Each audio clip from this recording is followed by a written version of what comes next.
o no prestan atención en las clases, ¿verdad? El contenido que nosotros desarrollamos, chicos, no es corto, es largo, es extenso. Y es natural que si yo, por ejemplo, vengo y le diga a ustedes, hoy vamos a rendir infectología de antibióticos, antimicóticos, parasitismo, antimicobacteriano y lepra, y les digo, bueno, voy a rendir, y les digo, lean cuando ustedes quieran, existe una alta probabilidad de que el examen no sea un buen examen, porque el contenido es muy extenso. ¿Entienden? Entonces, es indispensable que ustedes se guíen de las clases. Tienen que estar en las clases, porque si no se van a confundir y no van a rendir bien. Eso es natural porque es muy extenso el tema. Sin embargo, yo en las clases lo que hago básicamente es enfocar en lo que, en base a mi experiencia, creo yo que es lo más importante que ustedes tienen que saber. Entonces, asistir a las clases y repasar de lo que se dice en las clases es fundamental. ¿Entienden? Entonces, eso es un consejo mío, ¿verdad? Eso es de para el examen de ustedes, sinceramente, todavía no corregí. Yo traté de corregir entre mañana o pasado. Y vamos a ver qué tal, pero ustedes ya saben cómo corrigieron, ¿verdad?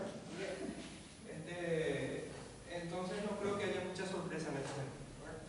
Bien, entonces, ustedes me dieron la semana pasada, ¿verdad? Sí.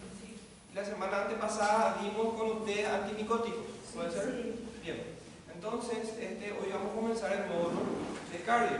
Ustedes no dimos electro, ¿verdad? Con ustedes no, ¿verdad? Entonces vamos a comenzar el módulo de cardio. Vamos a dar los aspectos más relevantes, más importantes de cardio, por lo menos los que son más frecuentes, ¿verdad? Y lo que todos por lo menos coinciden y me piden de repente es un poco de electro. Bueno, electro, para una clase de electrocardiograma. Pero electro hay que saber que de repente es un medio auxiliar de diagnóstico.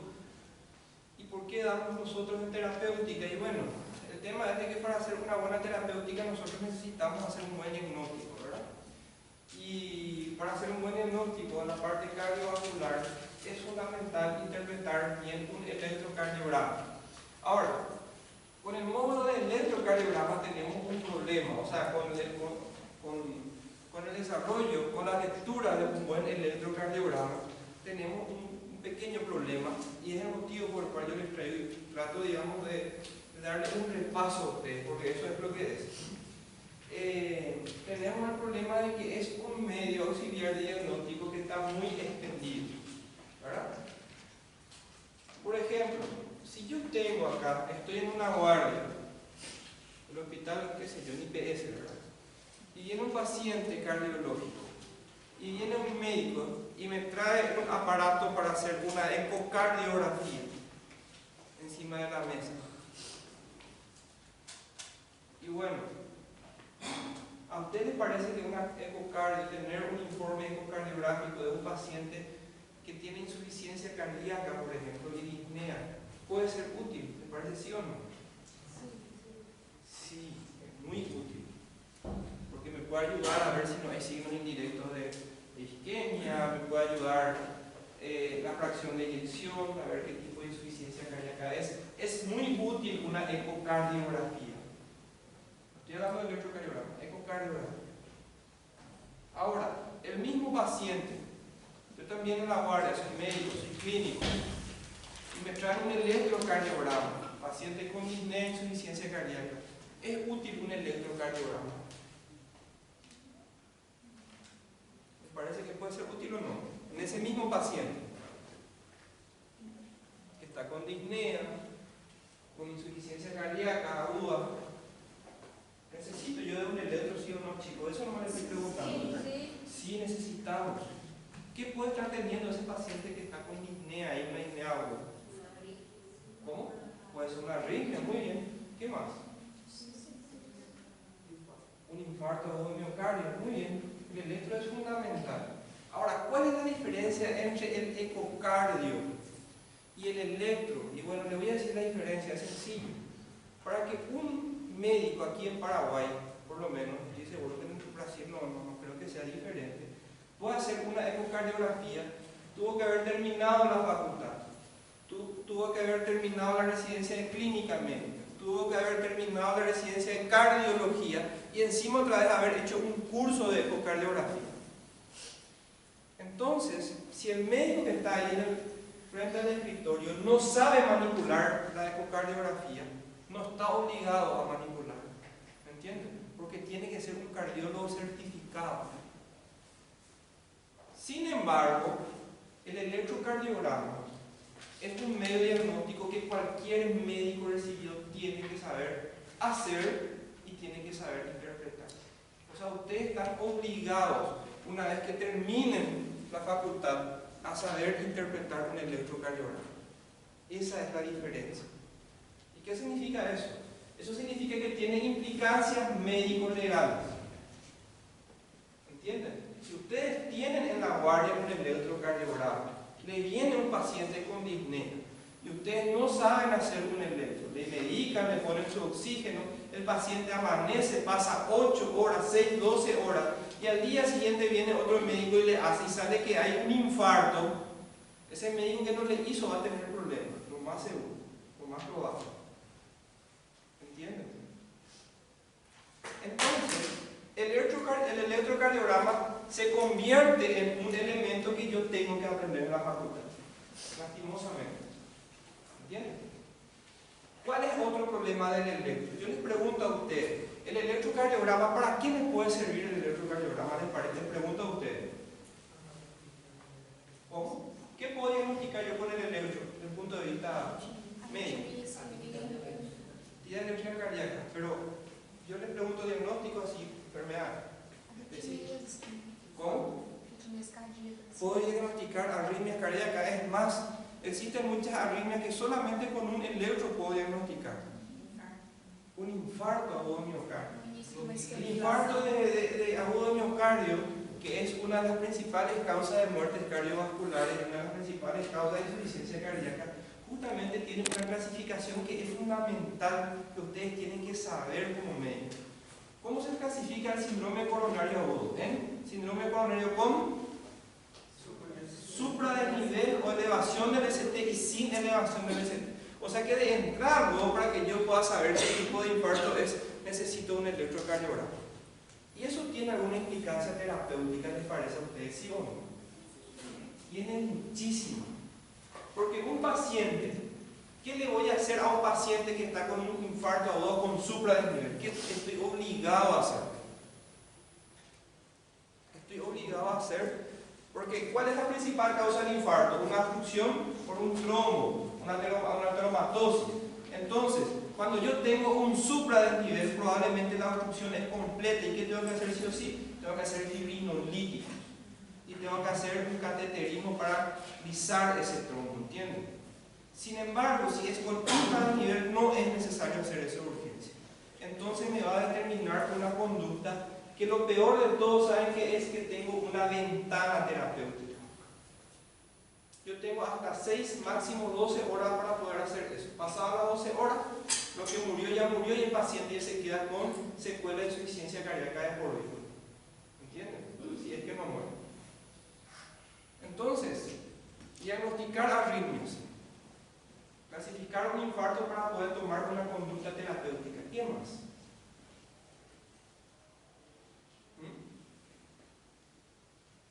A ver. Los bloqueos, claro. También sirve para saber la anatomía cardíaca. Si hay hipertrofia. Sirve también para ver si hay hipertrofia ventricular y compañía. O sea, existen para muchos las indicaciones y las cosas que yo puedo diagnosticar o ver en un electrocardiograma es bastante amplio. Y algunas de ellas son sumamente, especialmente estos dos que están acá, son sumamente necesarios, ¿verdad? Ni si tengo una ecocardio yo voy a poder ver la conducta si no tengo un electrocardiograma. ¿Está? La clase de hoy, chicos, es un poco larga. Ya les adelanto. Va a ser un poco larga. Tienen la libertad, digamos, de que si ya están cansados, como yo, ¿verdad? Pueden irse. Yo lastimosamente tengo que estar sí o sí, ¿verdad? No hay problema con eso, ¿verdad? Pero tengo que dar clase, tengo que desarrollar. Y es una clase importante, lastimosamente. Bien, entonces, conocer un electrocardiograma es fundamental. Conocer, por ejemplo, para poder conocer un electro, tenemos que comenzar por lo básico, por lo fundamental, y es saber qué significa cada parte del electrocardiograma, ¿verdad? Y comenzando por estos cuadraditos que están acá, que aparecen, digamos, en el papel. No es porque a un Juan de los Perretos se le ocurrió y quiero que sea más chique y quiero que se vea el papelito así, sino que tiene su significado, el motivo de ser esos cuadraditos. ¿Está bien? Entonces, yo sé que el papel, la hoja de electrocardiograma, tiene dos dimensiones, digamos, la dimensión horizontal y el vertical, ¿verdad? ¿Qué me mide el papelito a medida en su dimensión horizontal? A medida que va pasando el trazado. El tiempo, no se olviden de eso. Acá tenemos es el tiempo, ¿verdad? ¿Y qué me mide verticalmente? El voltaje. Palabras más, palabras menos, la actividad eléctrica del corazón me está midiendo. ¿Qué es lo que hace el electrocardiograma? Es algo fantástico. Los físicos hace 50, 100 años, no me acuerdo muy bien cuánto, pudieron, digamos, mezclar los conocimientos físicos de lo que tiene que ver con la electrofisiología y poder plasmar esos elementos eléctricos del corazón en un papelito. Es algo que, ¿verdad? Y encima que funciona hasta hoy en día. Entonces, lo que me está midiendo es la actividad eléctrica del corazón. Si no sabían, si el corazón tiene actividad eléctrica, ¿verdad? Así mismo, ¿verdad? Entonces, lo que yo puedo ver es cómo esa actividad eléctrica se desarrolla y se queda registrado y plasmado en este papelito. Eso es lo primero que ustedes tienen que saber. Es lo primero, ¿verdad? Partimos de ahí, ¿verdad? Y entonces yo veo cómo esa actividad eléctrica tiene una dimensión, tiene algo que se llama un voltaje. ¿Y cuál es la parte del electro que me mide esa dimensión, ese voltaje? Y bueno, es la parte vertical del papelito. Y uniendo el tamaño del voltaje y el tiempo, yo puedo saber más o menos cómo el corazón está funcionando. Estos son los numeritos mágicos, ¿verdad? Yo les digo bien, si yo veo hoy un electro, bueno, me voy a recordar cuáles son estos valores. Probablemente si en 3 o 4 semanas yo dejo de leer, me voy a olvidar. Eso es normal, no se vayan a desesperar ustedes por eso. Eso a todos nos pasa, ¿verdad? Hasta los recibidos, ¿verdad? Pero a ustedes también, y es algo natural. Saber que cada cuadradito pequeñito vale 0,04 segundos, ¿verdad? Un cuadradito grande que tiene 5 cuadraditos, multiplico 0,04 por 5, 0,2 segundos, ¿verdad? Lo mismo ocurre en el plano horizontal. Cada cuadradito pequeñito vale 0,1 milivoltios, ¿verdad? 0,5 milivoltios. Y dos cuadrados grandes vale 1 milivoltio. ¿Está? Por eso lo puedo hablar, ¿verdad? Y bueno, uno siempre se pregunta qué significa este rectangulito que aparece ahí. Bueno, eso sencillamente nos dice que si el electrocardiógrafo está o no calibrado. ¿Y qué significa que esté calibrado? Que 1 centímetro, o sea, 2 cuadrados grandes, tiene que equivaler a 10 milivoltios, o sea que tiene que equivaler a 1 milivoltio. ¿Está bien? 1 centímetro. Y la velocidad siempre tiene que estar en 25 milímetros por segundo. Eso tienen que siempre, digamos, ver, programar para que no tengan una lectura incorrecta. ¿Está? Bueno, ahora, ¿cuál es el secreto del electrocardiograma, chicos, para entender el electrocardiograma? Yo me voy a poner como ejemplo, ¿verdad? En el electrocardiograma uno lee cuando está en el primer año en biofísica, ¿verdad? Después volvemos a dar en fisiología, cuando vemos los potenciales de acciones de membrana y compañía, ¿verdad? Luego damos otra en fisiopatología, luego damos en clínica médica y en el internado. Yo también pasé por eso. Y a mí en el internado, les confieso, casi a mí me plazó el electrocardiograma, ¿verdad? Entonces, ¿qué es lo que pasa? Si yo leí todos esos años, ¿y por qué casi me aplacé? Bueno, el problema es muy sencillo. Muchas veces nosotros queremos entender el electrocardiograma yéndonos a una clase, ¿verdad? Yéndonos a un taller de electrocardiograma que incluya, ¿verdad? El taller de aquí para allá en todas partes del electrocardiograma. Todo el mundo se da con la esperanza de entender algo, ¿verdad? Y quedando y leyendo en la casa, ¿verdad? Y no es la forma de aprender el electrocardiograma. Yo tenía un docente que siempre dije en otras clases, ahora vuelvo a decir, de que comparaba el electrocardiograma de un cardiólogo docente con la dactilografía. ¿Ustedes conocen lo que es la dactilografía, chicos? ¿Sí? En mi tiempo yo utilizaba todavía una máquina, en la oficina había estas máquinas que tenía que estar, ¿conocen eso que tenía que estar, verdad? Y escribir en una máquina súper incómoda que te dejaba todo con luxaciones en los dedos, ¿verdad? Cuando uno escribe muy rápido, ¿verdad? Y había un curso que uno tenía que hacer para entrar en una oficina en donde te decía que el meñique A corresponde a la letra S, D, F, G, todas esas cosas que vos tenías que escribir sin mirar el teclado. Eso es lo que te enseñaban en un curso de 6 meses más o menos. Ahora yo les pregunto, ¿ustedes conocen gente que sin haber estudiado dactilografía escribe rápido en una computadora? Ay, ¿verdad? Porque ¿cuál es el secreto con hacer rápido, escribir rápido? La práctica.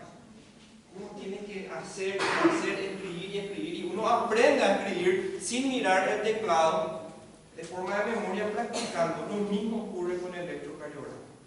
El electrocardiograma, si yo quiero comprender leyendo la teoría, es importante, pero leyendo la teoría nomás no voy a aprender el electrocardiograma. La única forma es yéndose a los hospitales, ¿verdad? Abriendo la carpeta del paciente, ver cuáles son los diagnósticos o la historia clínica del paciente y después ir a la parte del electrocardiograma y ver. Y allí recién cuando yo comienzo a ver unos cuantos de esas rayitas que se van, se suben, se bajan y todas esas cosas, ahí recién yo voy a poder interpretar un electrocardiograma. Ese es el secreto. Si ustedes no hacen eso, no van a aprender. Entonces yo voy a tratar de explicar algunos detalles para que, digamos, para poder facilitarlo un poquito. Bien, en primer lugar tenemos que saber que el electrocardiograma lo que me mide es la actividad eléctrica del corazón. ¿Y a qué nivel se encuentra esa actividad eléctrica? A ver, ¿quién se recuerda? ¿En dónde está ocurriendo ese fenómeno eléctrico que es captado por el electrocardiograma? ¿Qué parte? Sí, pero más histológico yo estoy preguntando. A nivel de la membrana de cada célula, ¿se acuerdan? Nosotros sabemos que la membrana es una estructura que está polarizada y que a través de la membrana, ¿qué tenemos? Tenemos un potencial de acción que se va desplazando. ¿Se acuerdan de eso más o menos? No hace falta saber qué entra el sodio, el potasio, yo no les voy a enseñar eso ahora. Solamente necesito que sepan esto, que existe un potencial, una actividad eléctrica que se está desplazando a través de la membrana. ¿Y qué es lo que hace el electrocardiograma? Muy sencillo, chicos. Lo único que hace es que pone un aparatito aquí y un aparatito acá arriba. Estos aparatitos se llaman derivaciones. ¿Está bien? ¿Y qué es lo que está haciendo ese aparatito? Está monitorizando esta corriente eléctrica que está ocurriendo a nivel de las membranas. Ahora, vos me decís, pero doctor, no tiene sentido porque yo veo que los aparatitos se ponen en el tórax, ¿verdad? Acá se ponen, ¿verdad? Las derivaciones y en los miembros, ¿verdad? ¿Cómo así? ¿Cómo este aparatito es uno que está aquí, a este nivel, va a ver lo que está ocurriendo en la membrana? No, lo que pasa es de que lo que hace el aparatito es que le toma al corazón como un todo. Y lo que hace el aparatito es suma todos los potenciales a acciones de todas las membranas en un momento dado y saca algo que se llama un vector o una constante. Es la sumatoria de toda la despolarización. Entonces eso es lo que ocurre. Y lo que yo tengo que saber como médico es lo siguiente. Este aparatito que está que está enfrente al vector que se está aproximando, ¿qué tipo de gráfica va a tener? Va a tener una onda que es positiva, porque se le está acercando el potencial de acción. Y esto que está acá atrás, bueno, negativo, ¿verdad? Y esto que está aquí arriba, bifacio. Muy bien, va a ser bifacio, ¿verdad? Probablemente va a ser positivo y negativo, porque primero se acercó y luego se alejó. Es bifacio. Entonces, eso es lo que hacen las derivaciones a nivel cardíaco. Entonces, lo que nosotros hacemos es, colocamos 6 derivaciones que se llaman precordiales. ¿Cuáles son las derivaciones precordiales, chicos? Muy bien. De B1, ¿verdad? Hasta B6. Entonces ponemos 6 derivaciones precordiales y son como pequeños monitores que están viendo, digamos, cómo se está desplazando este vector de despolarización, que es la sumatoria de todas las despolarizaciones de las membranas. Ahora, ¿qué es lo que yo tengo que saber? Algo para que yo pueda entender cuál va a ser, digamos, la gráfica que voy a tener en el electrocardiograma, de que existen 2 tipos de derivaciones, o sea, 12 en total y 2 tipos. Una es las derivaciones de miembro, de 1, de 2, de 3, y ABR, ABL y ABF, y las derivaciones precordiales, que son B1, B2, B3, B4, B5, B6. Existe una diferencia fundamental entre estas 2 derivaciones, y eso es un poco difícil de comprender. Pero ¿cuál es la diferencia? Es que nosotros tenemos un problema con el corazón, que nuestro corazón es tridimensional, ¿verdad? No es una cosa plana, nuestro corazón es un músculo redondo así, ¿verdad? Entonces, para que yo pueda poder plasmar esta actividad eléctrica en un papel, yo tengo que descomponer mi corazón en 2 planos, un plano horizontal y un plano frontal. ¿Qué significa eso? Voy a tratar de dibujar acá para que me entiendan. Si yo tengo un músculo cardíaco como el que está ahí, traten de imaginar que esto es 3D, ¿está bien? Que yo pueda agarrar así y dar la vuelta así todo, ¿verdad? ¿Está bien? Entonces yo voy a hacer un corte transversal. Vamos a recordar un poquito del Nether, vamos a ver si me sale, más o menos, ¿verdad? Entonces si yo hago un corte transversal, como el que está aquí, ¿verdad? Entonces le estoy haciendo un corte en este plano. ¿Entienden eso? Es como si fuera que yo agarro una espada y hago esto, ¿verdad? Y corto así el corazón de forma horizontal. Entonces esto yo puedo abrir así y voy a tener mi corazón en 2 pedazos, ¿verdad? Uno va a estar en el ventrículo izquierdo y el otro en el ventrículo derecho, que es chiquitito porque yo abrí esto por la mitad. ¿Entienden esto? Sí. Entonces, las derivaciones que me miden a mí en el plano horizontal son las precordiales, esto que está aquí. ¿Entienden? Me miden la despolarización en el plano horizontal. Así, ¿está bien? ¿Y qué es lo que ocurre con las de miembros, las que están arriba? Este corte es así, es frontal, ¿verdad? Entonces mi plano va a ser más o menos de esta forma.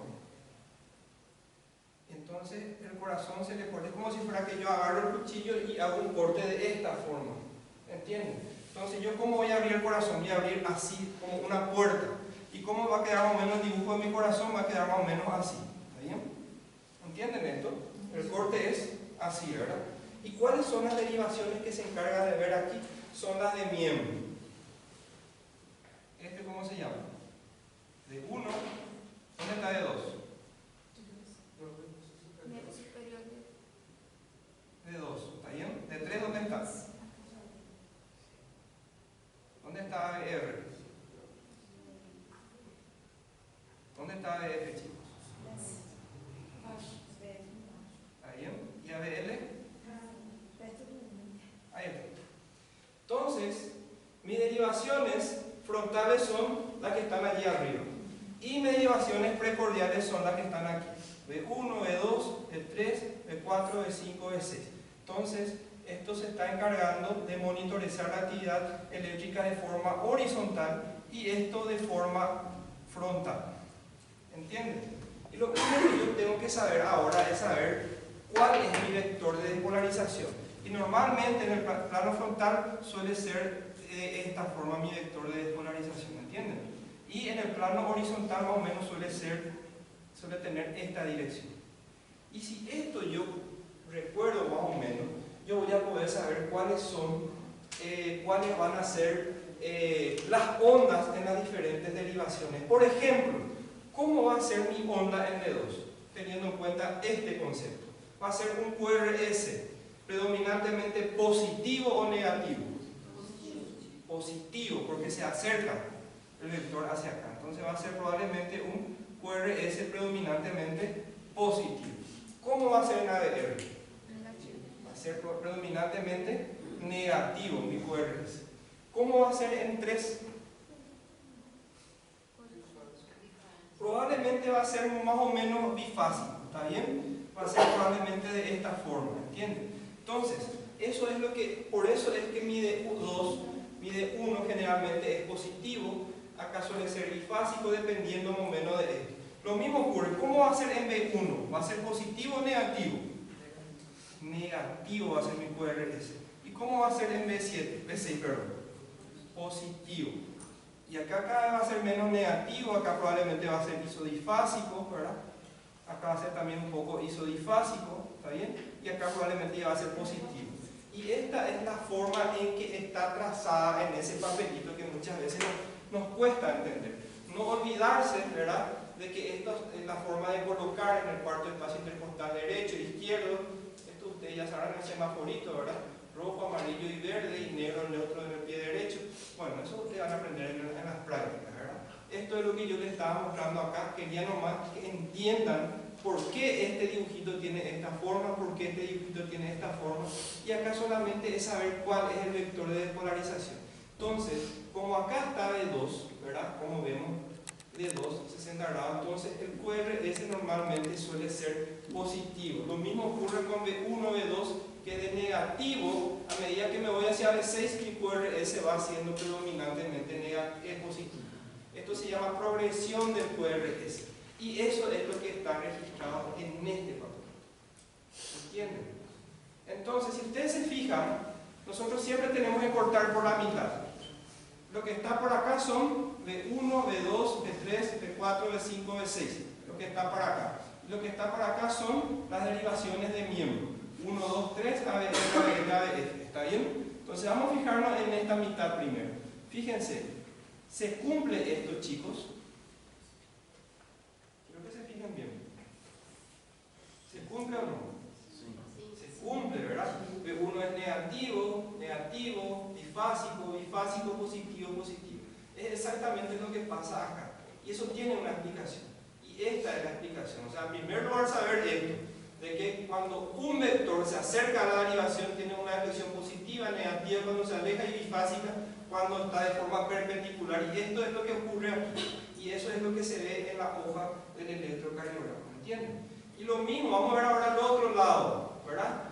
Que tienen que cumplir lo que está acá más o menos, ¿verdad? Mi vector es este, generalmente, un corazón normal, ¿verdad?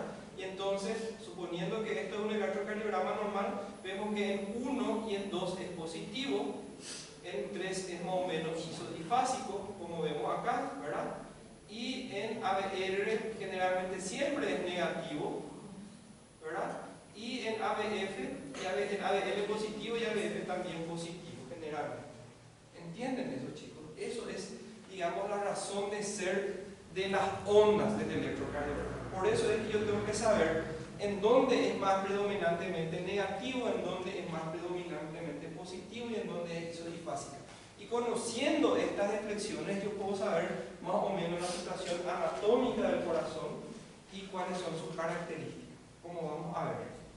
Bueno, son conceptos básicos, ¿entienden esto más o menos? Sí. Más o menos. Bien, vamos a pasar entonces al siguiente. Entonces esto es lo que estábamos diciendo, ¿verdad? Ahora, si me puedes prender la luz, por favor. Acá. Algo que quiero que entiendan también, y esto le va a ayudar mucho especialmente para comprender síndrome coronario agudo. Normalmente, cuando viene un paciente y tiene, por ejemplo, un infarto agudo del miocardio, a través del electro, o sea, yo le voy a hacer una pregunta. ¿Ustedes ya dieron cardio? Ya dieron cardio, ¿verdad? Entonces mi pregunta ¿es importante saber la localización del infarto? Si es de cara anterior, si es de cara inferior. ¿Por qué les parece importante saber? Puede ser por la medicación, por el pronóstico, ¿verdad? Existen ciertos infartos que tienden más a producir hipotensión, otros más hipertensión, entonces es importante saber. Y algo que yo tengo que saber es de que yo no necesito un ecocardiógrafo para saber si mi infarto agudo es de cara inferior o de cara anterior o septal o lateral o posterior. Con el electrocardiograma, dependiendo en qué derivación se encuentra anomalía yo puedo saber de qué cara es mi infarto? Y es demasiado sencillo, chicos. Es sencillamente recordarse de esto. No es tan difícil, ¿verdad? ¿O es difícil? Para mí, sinceramente, es más difícil tener que memorizar y decir que en un infarto de cara lateral tiene que haber alteraciones en ABL, en D2 y B1. Tengo que estar memorizando eso, ¿verdad? Eso es una forma. Ahora, otra forma es sencillamente recordarme de la anatomía del corazón y recordarme de la ubicación de esta derivación. O sea que esto ustedes tienen que tener en mente. 1, 2, 3, ABF, ABR y ABL. Ni siquiera saber exactamente qué grado es, sino que saber nomás la ubicación espacial de las derivaciones. Entonces yo le digo, si tengo si mi alteración se encuentra en D3, ABF y en D2, ¿en dónde está el problema? ¿En qué cara del corazón? Cara inferior. Entonces, si yo tengo un infarto con supra en D3, D2 y ABF, estoy teniendo un infarto de cara inferior. ¿Entienden? ¿Qué pasa cuando mi problema se encuentra en ABL y en D1? Es de cara lateral, ¿está bien? Porque esto es la cara lateral del corazón.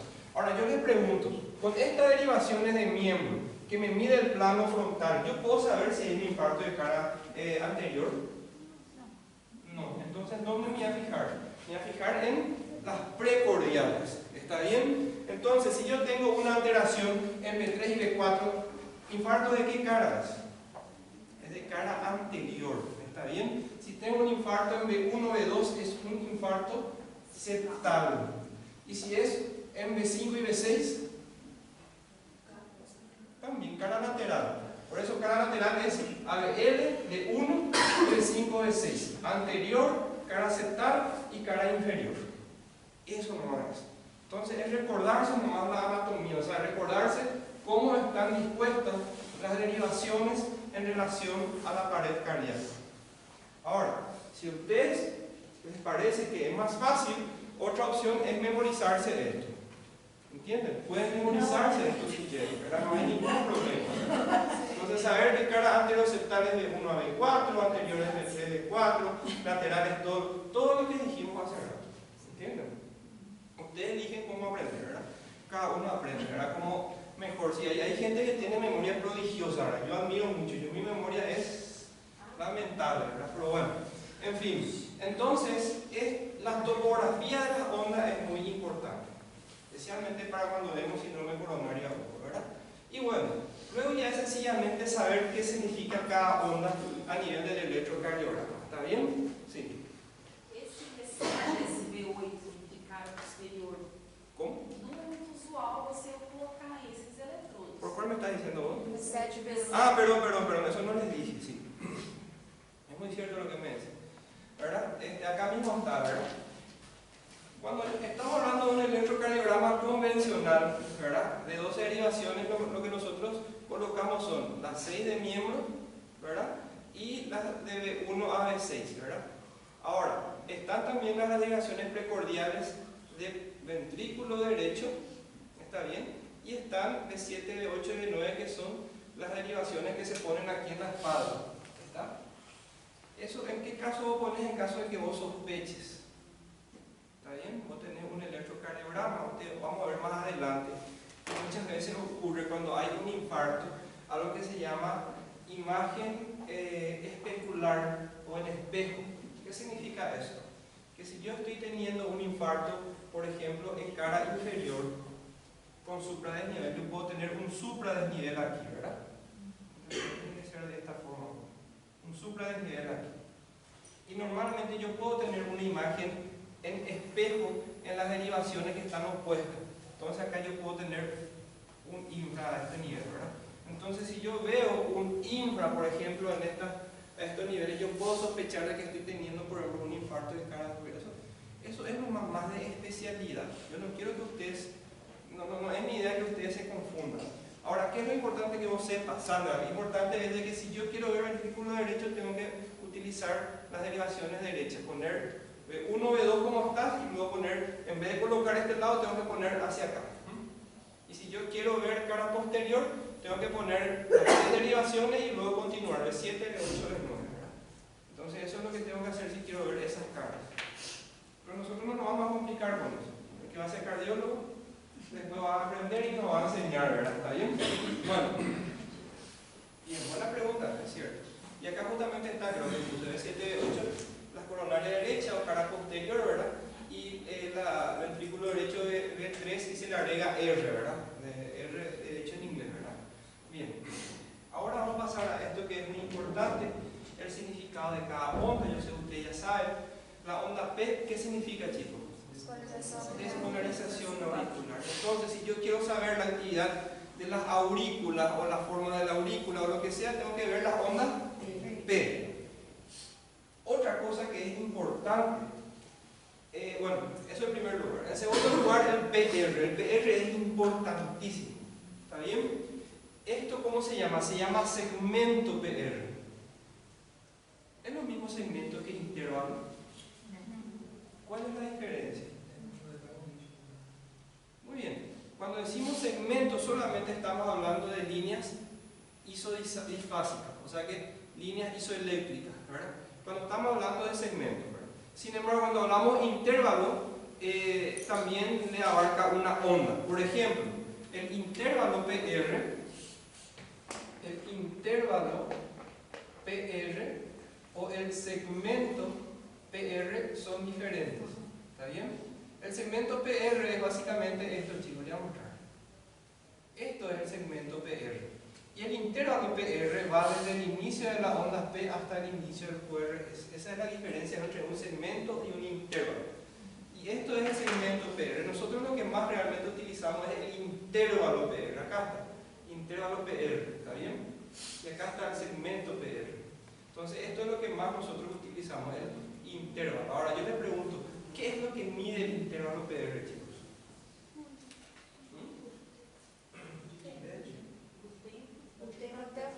O início entre a onda P. ¿Cómo? O início entre a onda P. Sí. E o final da onda. Sí, sí. É o da Bueno, yo quiero que se recuerden de algo, ¿sí? Quiero que se acuerden de algo, ¿sí? É o início e o fim. É o início da onda P e o início do complexo CRS. É da despolarização.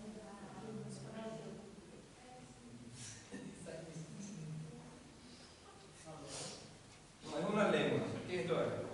Aurícula derecha, izquierda, ventrículo derecho y ventrículo izquierdo. ¿Está bien? ¿Se entiende eso, verdad? Es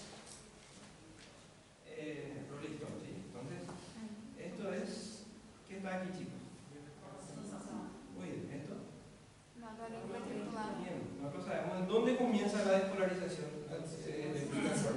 acá. Y acá tiene que ir, bajar por la aurícula y aquí llega al nódulo auriculoventricular o región auriculoventricular, como le dicen ahora. ¿Cuál es una característica única de esta región auriculoventricular?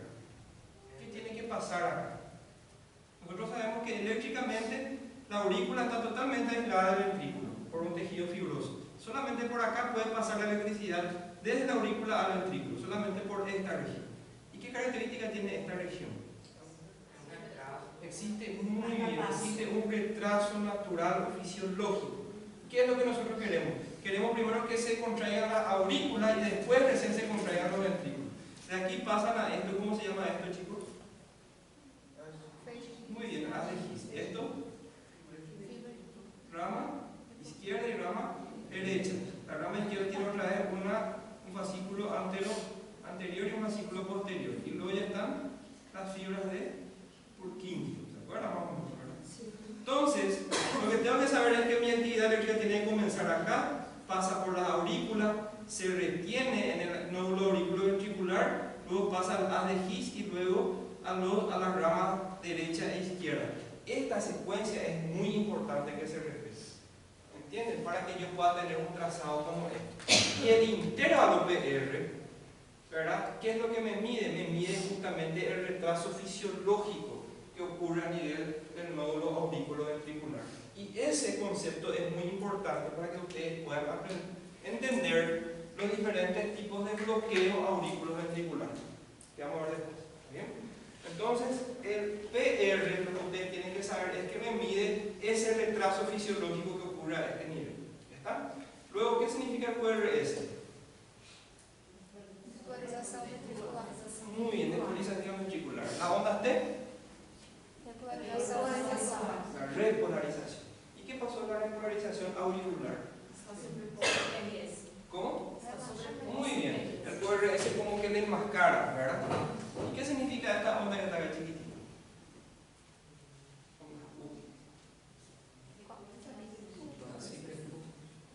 ¿Cómo? El que sabe va a pasar. No hace falta que rinda el examen de carga. No, mentira. Quem sabe? Es normal, normal. É patológico. No se sabe bien en realidad, chicos. Se cree que es despolarización de las fibras de Purkinje. Eso es lo que se cree, es típico, es más común en jóvenes, en niños, ¿verdad? Sí, una pequeña onda, pero bueno, eso es algo así, entre paréntesis, cultura general más que nada, ¿verdad? Bien, y saber entonces que estos diferentes segmentos tienen unos valores que son importantes que sepamos, ¿verdad? Si yo no me recuerdo en segundo, por lo menos tengo que saber en términos cristianos, en cuadraditos, cuántos cuadraditos duran, ¿verdad? Por ejemplo, tengo que saber que mi intervalo PR, o sea que digamos, el valor entre el inicio de mi onda P y el inicio de mi QRS mide normalmente entre 3 y 5 cuadraditos.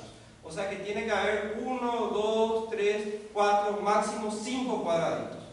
Porque si tengo más de 5 cuadraditos, yo digo que mi intervalo PR está prolongado. ¿Entienden? O si tiene menos de 3 cuadraditos, está acortado, ¿verdad? Eso es lo que yo tengo que saber. Si yo quiero ser más exquisito, voy a decir que dura entre 0,12 y 0,20 segundos, que es lo mismo. ¿Entienden? Lo que a ustedes se les tiene que quedar en la cabeza es que dura entre 3 y 5 cuadraditos cuando ustedes ven un electro, entonces, para saber si está prolongado o si está acortado. Lo mismo ocurre con el QRS. La onda QRS máximo tiene que durar 2,5 cuadraditos. Podemos decir 3, ¿verdad? Para ser un poco más permisivo. Entonces, hasta 3 cuadraditos. ¿Qué pasa si tiene más de 3 cuadraditos? Si entre el inicio de mi QRS y su final dura más de 3 cuadraditos, ¿cómo se llama eso? El QRS está ensanchado, ¿verdad? Entonces, un QRS ensanchado. Entonces, cuando ustedes estudian taquiarritmia, la primera clasificación de las taquiarritmias es taquiarritmia con QRS ensanchado y taquiarritmia con QRS estrecho. ¿Entienden? Y eso tiene su importancia y su motivo de clasificar de esa forma que nosotros vamos a ver más adelante. ¿Entienden? Cuando demos taquiarritmia, ¿está? Entonces, yo lo que tengo que saber es que este intervalo PR tiene que ser mínimo 3 y máximo 5 cuadraditos. Esto tiene que ser máximo 3 cuadraditos.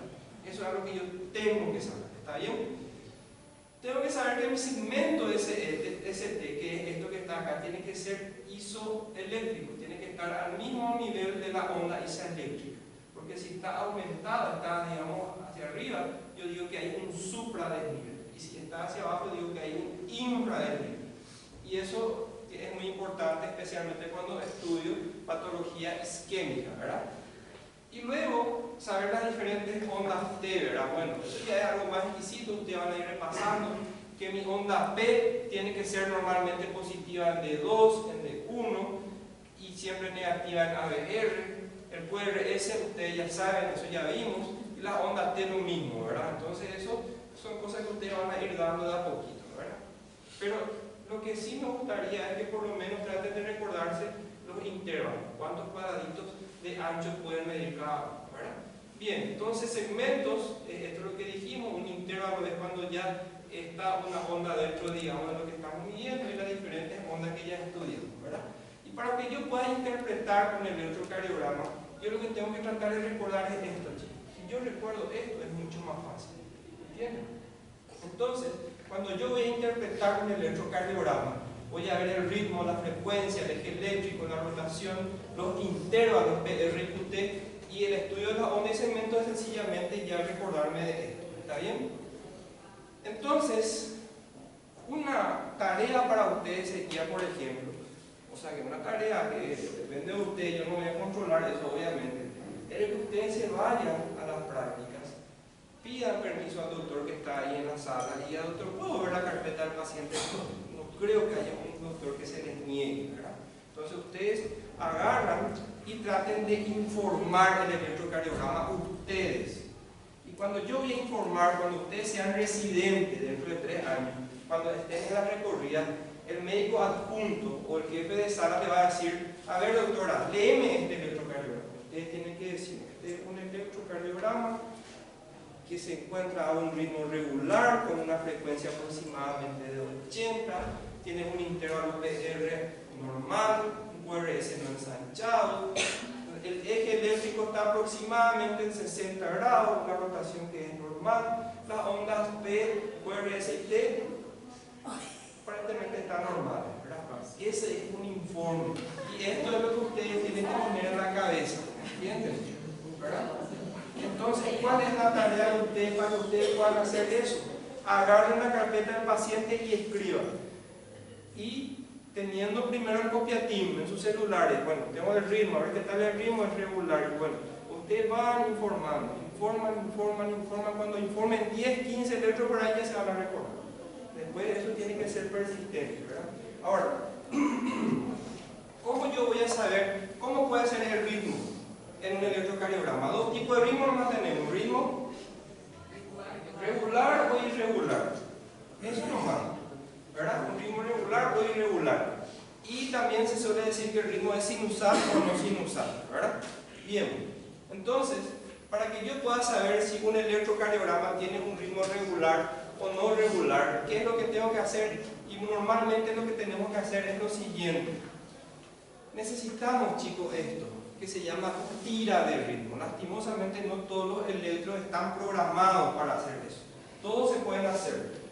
Una persona que hace un buen electrocardiograma tiene que tener las 12 derivaciones que ven acá arriba y también tiene que tener una tira de ritmo. ¿Qué es una tira de ritmo?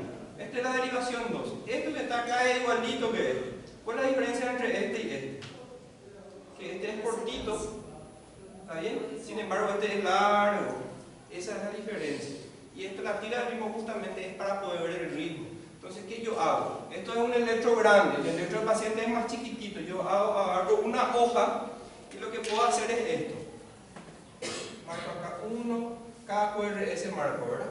Entonces voy comparando. Tienen que coincidir, ¿verdad? En este caso, ¿coinciden o no coinciden? Sí. Porque yo cuando digo que el ritmo es regular, estoy diciendo que todos los intervalos entre RR son iguales. Entonces yo digo que este ritmo, este electro es un ritmo regular. ¿Y cuándo va a ser irregular? Cuando no coincidan las puntas. Así de sencillo. Y uno puede ver eso, hacia grandes rasgos, uno ya puede imaginarse de que el electrocardiograma tiene un ritmo regular. ¿Entienden? Entonces eso es. Ahora, cuando yo digo que el ritmo es sinusal, ¿de qué depende de que el ritmo sea sinusal teóricamente? Sí, la onda P en el electrocardiograma, pero en teoría, cuando yo digo que el ritmo es sinusal, ¿qué significa? Muy bien, yo digo que el ritmo es sinusal cuando nace en el nódulo sinusal. Significa que mi actividad eléctrica comenzó aquí, se desplazó por la aurícula, pasó el nódulo auriculoventricular y luego se distribuyó por el ventrículo. Ese es un ritmo sinusal. ¿Y qué yo tengo que mirar para ver si es sinusal o no? Ustedes ya me dijeron. La presencia o ausencia de ondas P, en primer lugar. Y en segundo lugar, ¿qué tiene que haber? ¿Cuál es otra condición aparte de que tiene que haber una onda P? Puede ser, no tanto. Lo que tiene que ocurrir es de que cada onda P tiene que estar siempre seguida por un QRS.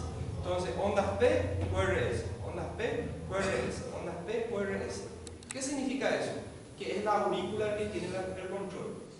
¿Está bien? Y que cuando la aurícula dispara, aparece onda P y se contrae el ventrículo y aparece el QRS. Entonces existe una relación entre ondas P y QRS, entonces yo digo que el ritmo es sinusal. Porque, ¿qué puede ocurrir? Yo puedo encontrar un electrocardiograma en donde tengo, por ejemplo, ondas P, QRS. De repente ondas P, no hay nada. Ondas P, no hay nada. De repente hay un QRS acá, otro QRS acá. Ondas P, o sea que existe una disociación entre la contracción auricular y el QRS. Entonces, en este caso, el ritmo no es sinusal. Quando eu vou saber que é uma onda P e não uma onda U? ¿Una onda U? Una buena pregunta, ¿verdad? La onda U es algo muy imaginario, chicos. La La onda U es muy pequeñita. La onda U se ve, si acá por ejemplo en el primer lugar acá no se ve una onda muy pequeñita que generalmente está sucediendo o se encuentra después de la onda T. Y es una onda bien pequeñita que dura menos de un cuadradito de tamaño normalmente. ¿Entienden? Si ustedes se fijan en esta imagen que está acá, mira, ni un cuadradito no mide. O sea que eso es así para los cardiólogos, son los que normalmente suelen detectar eso, ¿verdad? Es muy pequeño, ¿verdad? Fíjense acá, en este electrocardiograma, ¿verdad? Fíjense lo pequeño que es, mira. Un cuadradito pequeñito sería como un puntito. Es muy pequeño, ¿verdad? Es onda P, si es más grande de un 0,1 milivoltio es onda P, ¿verdad? Buena pregunta. Bien. Entonces, PQRS, ritmo sinusal. Y aparte de eso, el ritmo es regular. ¿Está bien? Bien, entonces esa es la forma de ver la frecuencia. Entonces, tengo un ritmo regular y sinusal. ¿Cuándo yo no voy a tener un ritmo sinusal en estos casos? Cuando tengo fibrilación auricular, el flutter auricular, las taquicardias supraventriculares, porque normalmente nacen en otro foco, ¿no? Por más de que nacen en la aurícula, los disparos no nacen en el nódulo sino auricular. Obviamente, la taquicardia ventricular, fibrilación ventricular, en el bloqueo auriculoventricular completo, en todas las situaciones mi ritmo no va a ser sinusal porque no nace aquí ningún impulso que le contrae el ventrículo. ¿Entienden? ¿Se entiende eso, verdad? Bien. Luego la frecuencia cardíaca. Bueno, si ustedes quieren ser meticulosos y rigurosos, pueden aplicar esta fórmula.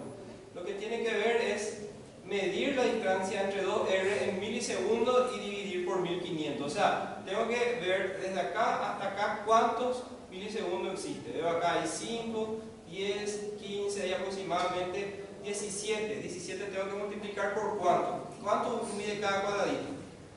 0,04. Entonces 0,04 por 17. Y ahí voy a tener un valor, ¿verdad? Y tengo que hacer 1500 dividido de ese valor. Esa es la forma correcta, la forma, digamos, del nerd, ¿verdad? Él sabe lo todo. Está bien, no está mal eso.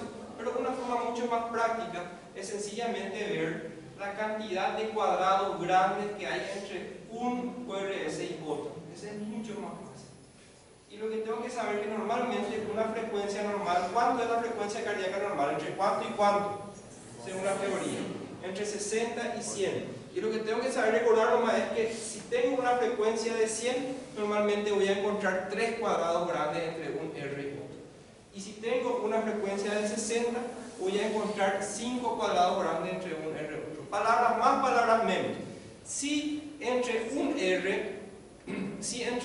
R y otro QRS existen entre 3 y 5 cuadrados, mi frecuencia está normal. ¿Entienden? Vamos a ver en este caso. Por ejemplo, vamos a tomar este QRS porque está más cerca de una línea gruesa. ¿Cuántos cuadrados hay? 1, 2, 3, 4 aproximadamente. Es entre 3 y 5 y eso equivale aproximadamente a 75 latidos por segundo.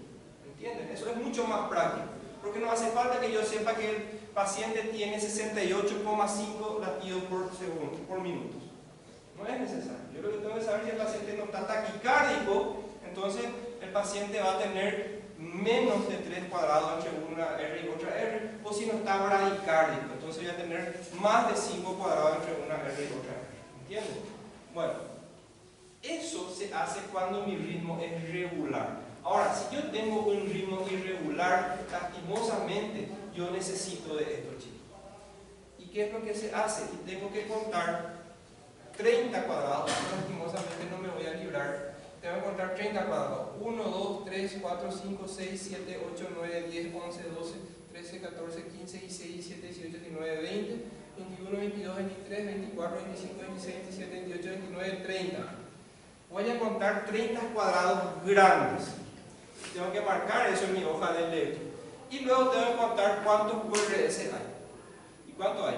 1, 2, 3, 4, 5, 6, 7, 8 hay en esos 30. Y esa es mi frecuencia cardíaca en el ritmo irregular. 80. Que se multiplica por 10. 80 latidos por minutos. ¿Entiendes?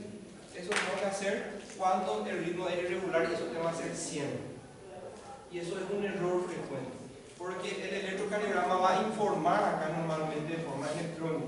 Si yo tengo un ritmo irregular, generalmente ese informe carece de validez. Lo mismo ocurre con ese aparatito que es muy útil en las urgencias. ¿Conocen ustedes? El saturómetro, ¿verdad? El saturómetro es un aparatito que me mide la oxigenación de la sangre y también me mide ¿qué cosa? La frecuencia cardíaca, ¿verdad? Entonces yo puedo ver ahí, y si el paciente tiene un ritmo irregular, ¿qué me puede decir, por ejemplo, una taquicardia que tiene ritmo irregular? Que es muy frecuente. ¿Cuál es una de las taquicardias de ritmo irregular y que es muy frecuente clínicamente hablando? Muy bien, la fibrilación auricular. La fibrilación auricular se caracteriza por un ritmo totalmente irregular y se ve muchísimo en eso. Y vos ves ahí en el... Ah, doctor, tiene 60. Ah, 60, tranquilo, y la frecuencia está en 160 en realidad, ¿verdad? Porque ahí se comete el error de tratar de medir de forma mecánica, como nosotros hicimos acá. Esa forma mecánica de medir que hace el aparatito está bien cuando el ritmo es regular, pero si el ritmo es irregular no me sirve. Sí o sí tengo que hacer esto. Es la única forma. Y si no tengo un electro, ¿qué tengo que hacer? Un estetoscopio, le oculto un reloj y contar cuántos latidos hay en un minuto. ¿Entienden? No hay otra forma. Y antes inclusive ustedes a leer los libros viejos que decían que vos tenés que contar en un minuto y anotar. Otro minuto y anotar otra vez. Otro minuto y anotar y ir luego a hacer un promedio de 3 minutos. Eso no hace falta más hoy en día, ¿verdad? Pero si tenemos un electro es más fácil, ¿verdad? Bien, entonces ya tenemos el ritmo, sabemos cuándo es regular, cuándo es irregular, ya sabemos cómo medir la frecuencia, dependiendo si es regular e irregular. El eje eléctrico, chicos, es esto. Nosotros hicimos. Ahora vamos a hacer nomás algo al revés. En vez de saber cómo es la onda, teniendo en cuenta el eje eléctrico, yo lo que voy a medir es el eje eléctrico conociendo la onda. ¿Y cómo se hace eso? A ver, del eje eléctrico. Mirando las derivaciones de miembros. ¿Está bien? Y recordando yo esta disposición que está acá. Yo les pregunto, ¿alguien me puede decir aproximadamente cuál es el eje eléctrico de este electrocardiograma? Hay una forma en donde uno tiene que contar cuántos cuadraditos y todas esas cosas. Olvídense de eso. O sea, no está bien, se aprende, está bien, pero hay una forma mucho más práctica. ¿Quién me puede decir cuál es el eje eléctrico de este electrocardiograma? Aproximadamente. No se olviden. Otra cosa que tienen que acordarse, ¿verdad? Es de que acá es ¿cuántos grados? 0 grados. Acá 90. Acá, muy bien, acá 270. Y normalmente solemos hacer al revés. Acá es menos 30, acá es menos 90, ¿verdad? Normalmente medimos acá es positivo y acá es negativo, ¿verdad? Bien, entonces, ¿cuál es el eje eléctrico aproximado de ese electrocardiograma?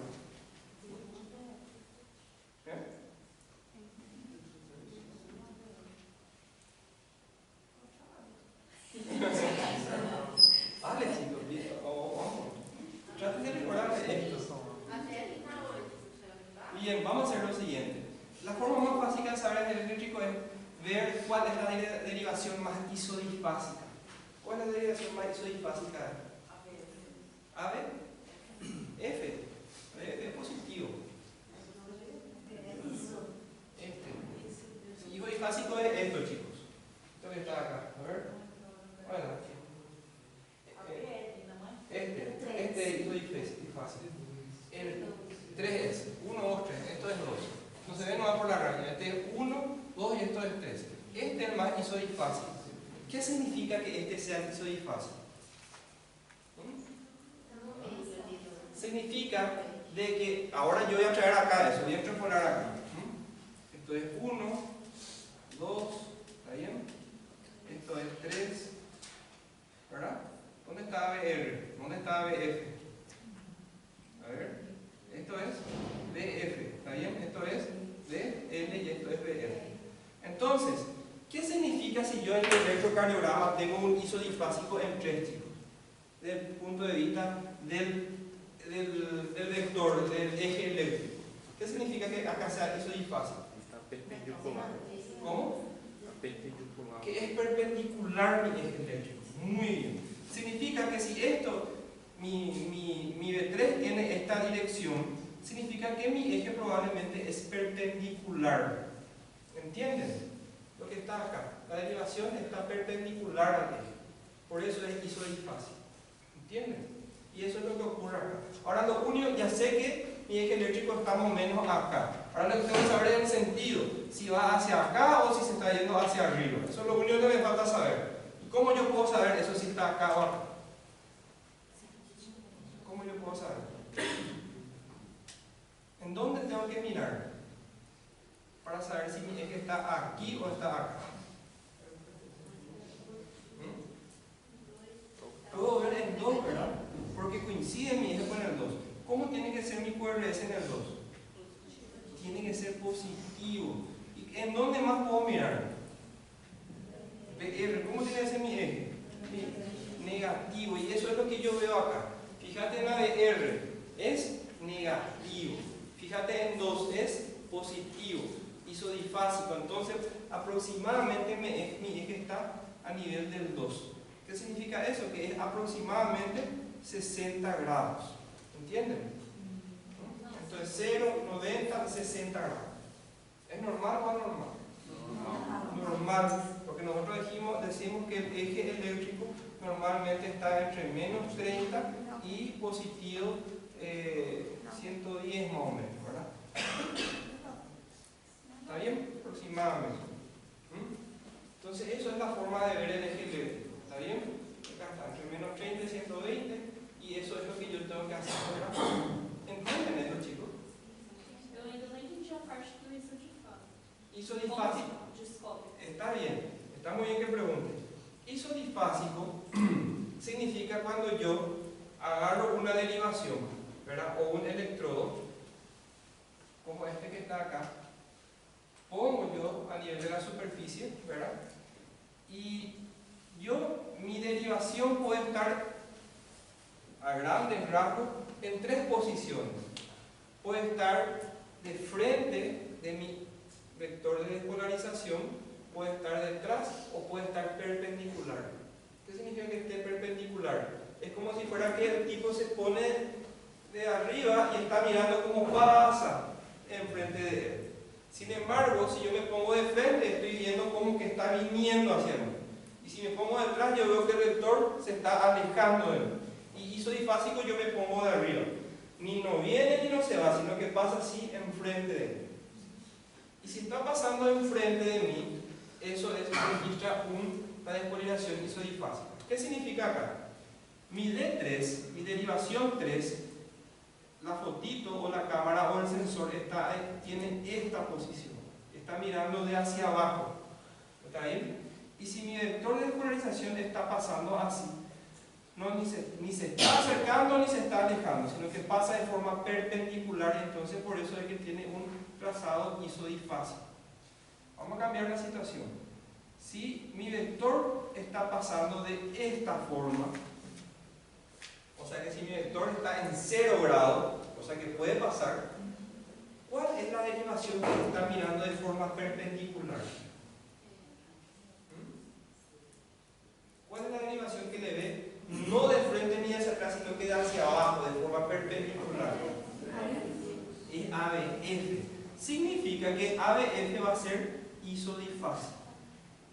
Y sin embargo, el 1 ¿cómo va a ser? Muy positivo.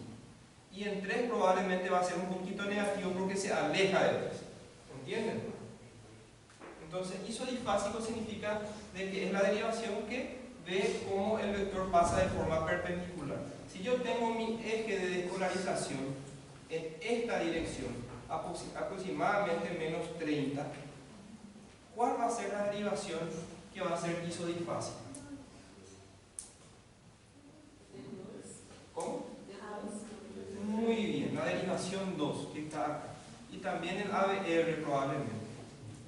¿Cuál va a ser mi derivación que va a ser bien negativa? Muy bien, el 3. ¿Y cuál va a ser mi derivación bien positiva? De L. Y estos van a ser isodifásicos. Sí, momento. Y acá también. Y de R. ¿Entienden? Profe, tiene que ter esse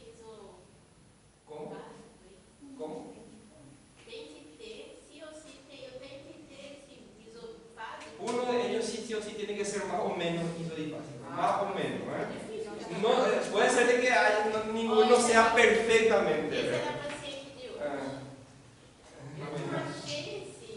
A ver, un poquitito, vamos a ver, la tía nos vamos a proyectar.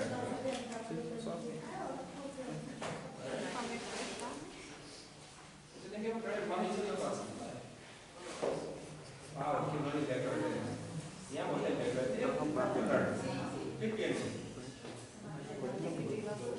No entiendo. ¿Ya escuché? Muy bien, mira que me trata eso. Bueno, a ver, vamos a ver un poco esto. Y el primero no es fácil, fíjate. Sí, claro, es 100%, pero es más de eso.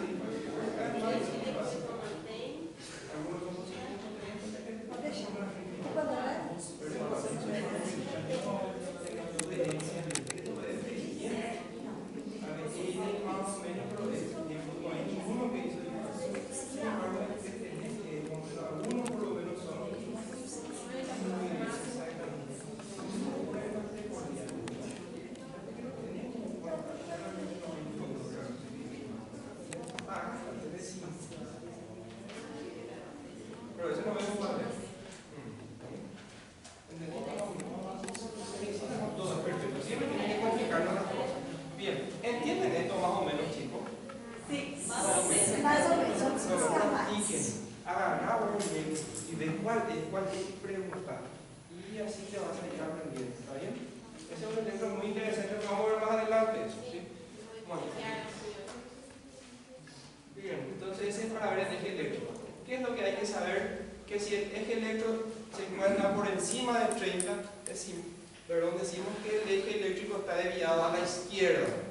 ¿Está bien? Y eso generalmente nos habla de una hipertrofia del ventrículo izquierdo. Y si tengo un eje eléctrico que está por encima de 120, que esté aquí o aquí, tengo un eje eléctrico desviado a la derecha.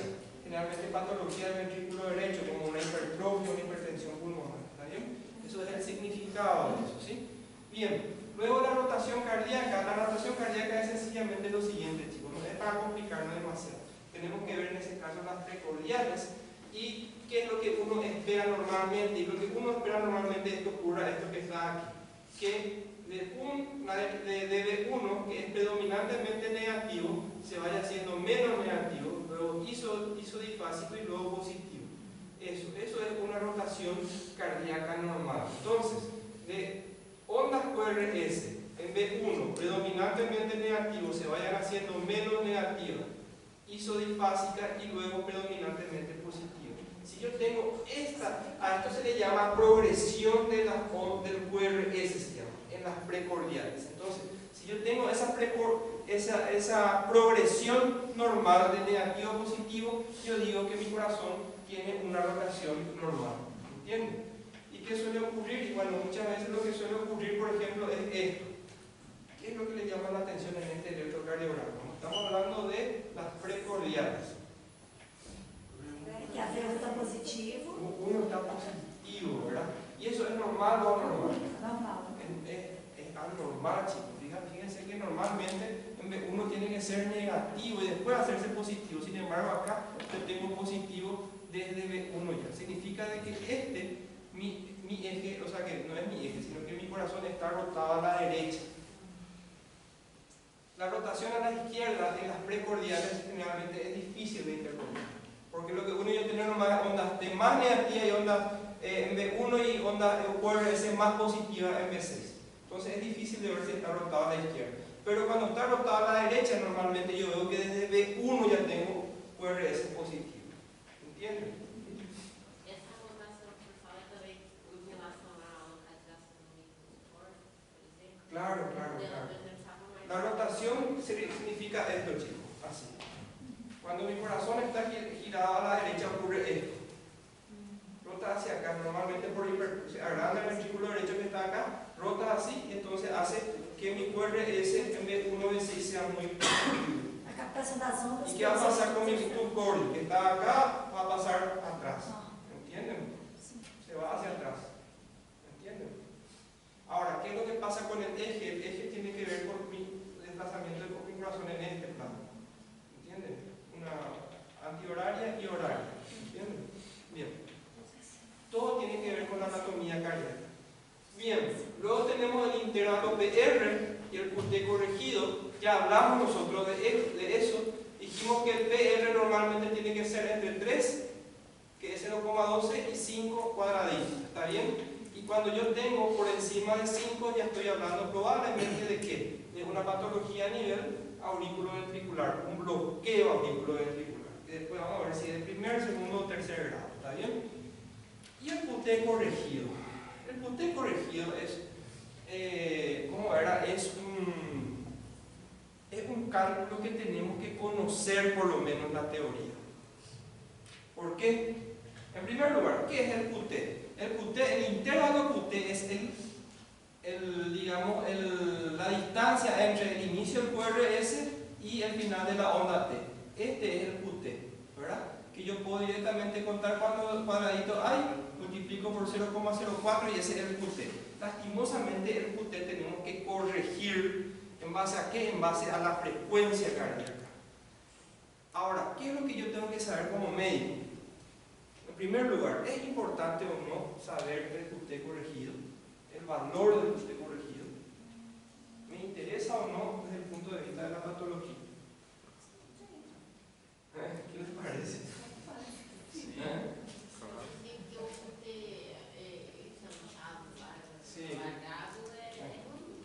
Es muy así, es muy ¿Por qué te parece, Carlos? Porque está mais dilatado, está mais preguiçoso. ¿Qué puede pasar?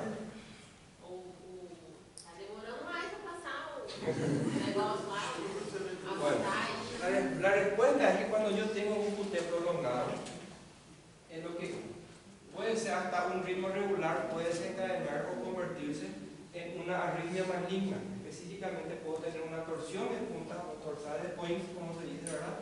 Y una fibrilación ventricular impar. Entonces, los pacientes que tienen un QT corregido prolongado tienen un riesgo más elevado que la población normal de tener una muerte súbita, ¿entienden? Un paro cardíaco, ¿no? ¿Y qué es lo que tengo que saber? Que ese QT en qué casos se prolonga. Y existen varias circunstancias: trastornos hidroelectrolíticos, existen enfermedades congénitas y, a lo que a nosotros nos interesa mucho, medicamentos. Nosotros rendimos la otra vez, justamente salió en el examen, ¿cuál es el medicamento que puede prolongar el QT? Un antibiótico que se utiliza muchísimo. Dos luego, los macrólidos, ¿verdad? Las fluoroquinolonas, son medicamentos que pueden prolongar el QT y existe un riesgo que el paciente tenga una cardiotoxicidad y una muerte súbita. ¿Entienden? Por eso es importante saber el QT.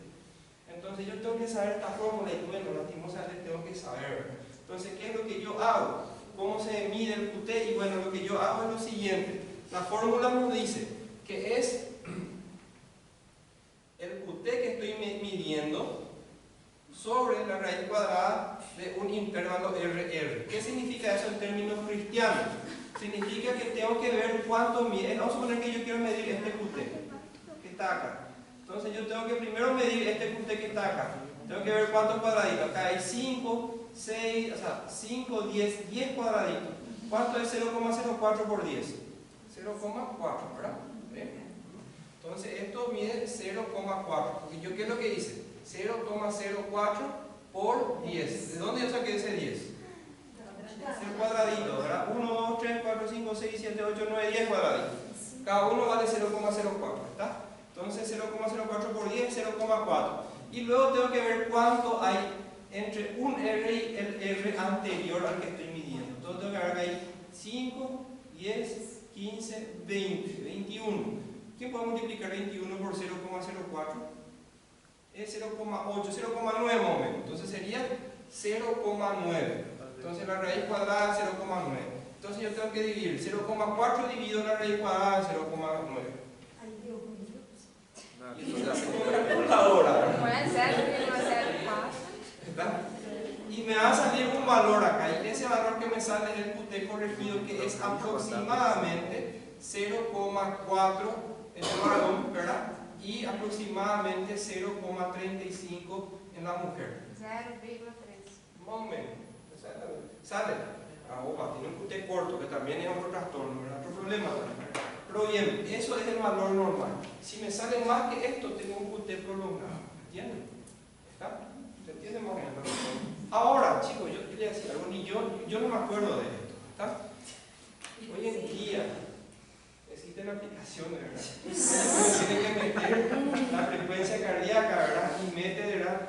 Algunos datos, 2 o 3 datos, y te calcula, ¿verdad? En vez de estar perdiendo el tiempo haciendo eso. Pues bueno, si algunos de los docentes antiguos, profesores, me escuchan hablando de eso, van a hablar peste y culebra, ¿verdad? Pero ustedes tienen que saber de dónde viene, ¿está bien? Lo importante, ¿qué significa el QT? ¿Qué implicancias clínicas tiene que estar alterado? ¿Y cuándo se puede alterar? Eso es lo que ustedes tienen que tratar de saber, ¿está bien? Bueno, entonces, vamos a una cosa, ya estamos terminando ya. ¿Qué les parece este ritmo, esta tira de ritmo? Pueden ver, es normal, es anormal. ¿Qué les llama la atención? Es irregular, muy bien. Es TD2. Esto que está acá. ¿Es sinusal o no sinusal? Es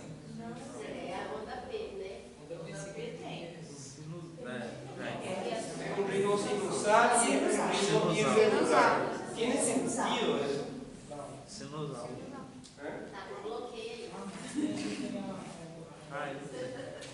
¿Qué les parece? Bueno, vamos a ver la otra. ¿Hay alguna alteración del PR? Integrando PR. ¿Cómo están integrando PR? Vamos a contar un poco. 1, 2, 3, 4 tiene. ¿Es normal o anormal? Sí, gracias.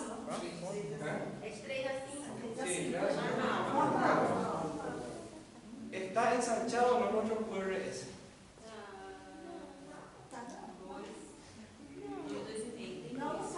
Bueno, ¿cómo no, verdad? 1, 2 cuadraditos. ¿Qué es lo que pasa acá? Todas las ondas P están conduciendo, ¿verdad? Sí. QRS no ensanchado, PR normal, el QT es normal. Bueno, está bien, es un ritmo sinusal. Bueno, yo les digo. Entonces, les traigo esto solamente para hacer este ejercicio, ¿verdad? Acá no podemos saber ni el eje ni la rotación. ¿Por qué? Porque necesitamos los precordiales y todas esas cosas, ¿verdad? Esto es un electro normal, chicos, y es típico de ver en niños y en jóvenes delgados. A esto se le conoce como arritmia respiratoria.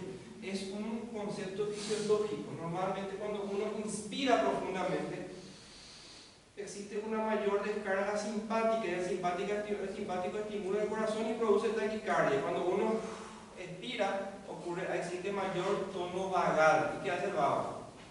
Bradicardia. Entonces, ¿qué es lo que ocurre básicamente? En la inspiración normalmente aumenta la frecuencia y en la expiración disminuye la frecuencia. Solamente eso. Y es totalmente normal. ¿Las personas ansiosas también tienen esa alteración? Probablemente las personas ansiosas, ¿verdad? Cuando está, digamos, bajo su estímulo de ansiedad, probablemente va a tener una taquicardia continua. ¿Entienden? ¿Verdad? Porque el disparo adrenérgico en ese caso va a ser continuo, ¿verdad? En el ansioso, ¿verdad? O el que tiene, por ejemplo, hipertiroidismo, ¿verdad? Constantemente las hormonas tiroides están estimulando, entonces tenemos taquicardia sinusal. Es una taquicardia sinusal, ¿verdad? Pero en este caso es una arritmia respiratoria. Esto es para jugarnos un poquitito. Muy bien. Hasta acá, chicos. Sí. Tiene un ritmo de QRS en secuencia. ¿Cómo? Tiene un ritmo de QRS en secuencia que diga que es normal o anormal. El QRS. Sí, o para mí determinado regular. No medimos. O sea, lo único que tenemos que medir para ser regular o irregular es si existe una misma distancia entre un QRS